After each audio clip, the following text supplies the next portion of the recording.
The name Vanderbilt once resonated with unimaginable wealth and unparalleled power.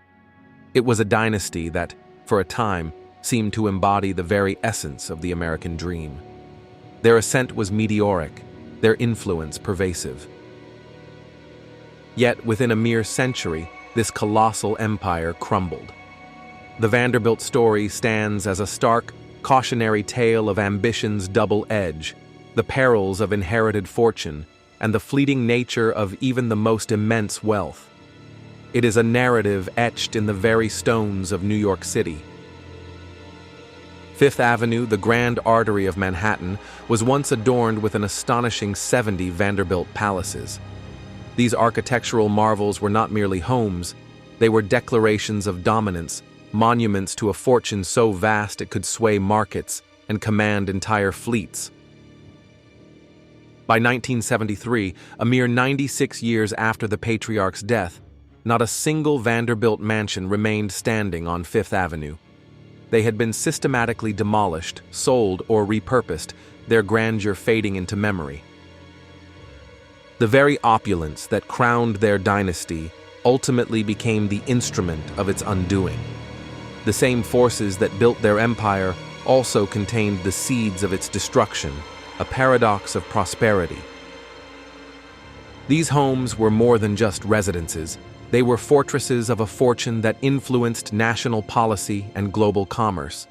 They symbolized an era of unprecedented accumulation, a testament to one man's relentless will. The story of the Vanderbilts is a profound exploration of how immense wealth, once acquired, can become a burden, a curse, or simply dissipate when the driving force behind its creation is lost. It is a somber reflection on the transient nature of power. The Vanderbilt dynasty began not with inherited privilege, but with the raw, unyielding ambition of Cornelius Vanderbilt. He was a self-made man, a force of nature who carved his own path through sheer will. Born into modest circumstances, Cornelius quit school at the tender age of 11. With a borrowed $100, he embarked on a journey that would transform him from a ferryman into a titan of industry. He built his colossal fortune through ruthless competition and strategic maneuvering, first in steamboats, then in the burgeoning railroad industry. His methods were often brutal, his vision singular. Competitors learned to fear his name, and even legislators found themselves bending to his formidable will. He was a master of the cutthroat business world, always several steps ahead of his rivals. His drive was an insatiable hunger for success, bordering on obsession, perhaps even pathology. He pursued wealth with a relentless intensity that consumed his entire being, leaving little room for anything else. Family, law, and conventional morality often bent or broke beneath the weight of his singular fixation. He was a man driven by an internal fire that recognized no boundaries, no limits. When Cornelius Vanderbilt died in 1877, he left behind an astonishing $95 million. This sum, in today's terms, would be equivalent to nearly $3 billion, an almost incomprehensible fortune. But he left more than just money. He bequeathed to his heirs the disease that made it, his relentless, pathological drive, a legacy that would prove both a blessing and a curse. Cornelius Vanderbilt had little regard for his son, William Henry, initially deeming him a blockhead. William Henry grew up under the shadow of his father's cruel verbal lashings and dismissive judgment. He was exiled to a farm, a place where his father believed he could do the least harm, far from the cutthroat world of commerce. This early rejection shaped his character profoundly. Despite his father's low expectations, William Henry inherited the vast fortune and, remarkably, doubled it in less than a decade.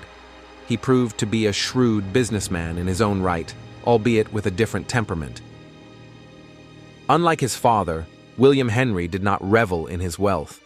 Instead, he feared it, believing it carried a heavy burden, a curse that would ultimately bring ruin to his family.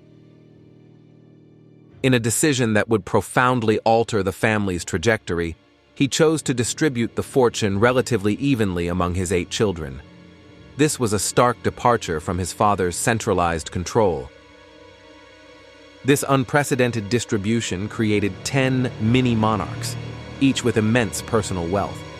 They were now free to spend without the burden of earning, without the discipline of creation.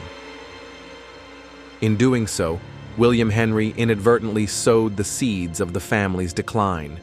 He removed the very hunger and drive that had built the fortune, replacing it with a sense of entitlement. His act of generosity, born of fear and a desire to avoid his father's perceived mistakes, ultimately accelerated the family's unraveling. The wealth, once a tool, became an end in itself. Cornelius Vanderbilt, the eldest son of William Henry, embodied the very essence of the Gilded Age. He was a business titan in his own right, a philanthropist, and a man of immense social standing. He built opulent mansions, including a sprawling palace on Fifth Avenue at West 57th Street, a testament to his family's continued dominance. This home was a symbol of their enduring power and prestige. Yet the next generation, exemplified by Reginald Vanderbilt, lacked the foundational values that had built the family's empire. The drive, the discipline, the relentless pursuit of purpose had begun to wane. Reginald inherited millions, but without the accompanying discipline or sense of responsibility. He squandered vast sums at gaming tables, living a life of reckless abandon and self-indulgence.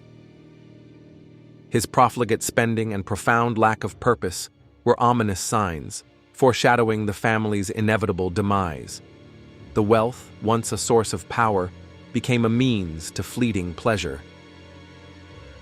Reginald Vanderbilt died at the tragically young age of 45, leaving behind a legacy of debt and dissipation.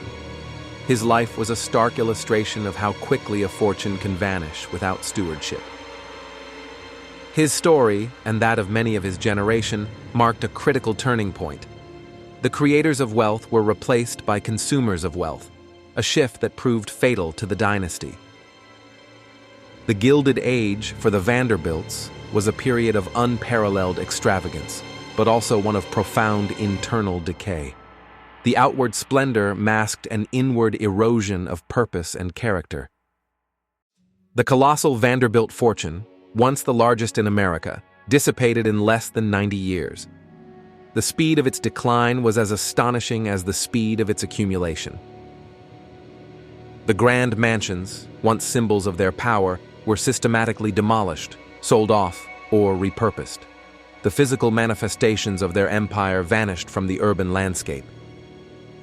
The Breakers, the iconic Newport mansion, became a museum, a relic of a bygone era. Its last Vanderbilt residents were finally evicted in 2018, marking the end of an era. Yet, the true legacy of the Vanderbilts lies not in the gold they accumulated or the mansions they built. It endures in institutions like Vanderbilt University, a beacon of education and research. It also lives on in the preserved grandeur of places like the Breakers, which now serve as a public window into a pivotal period of American history, a testament to both triumph and folly. Their downfall underscores a profound sociological truth: the erosion of purpose and the dangerous disconnect between wealth creators and their inheritors. The drive that builds an empire rarely transfers seamlessly. The Vanderbilt story serves as a stark reminder that no empire, however vast, however seemingly impregnable, can survive indefinitely without the driving hunger, the relentless ambition that built it in the first place. It is a somber lesson in the impermanence of even the most formidable dynasties, a testament to the relentless march of time and the ever-present human struggle between creation and consumption.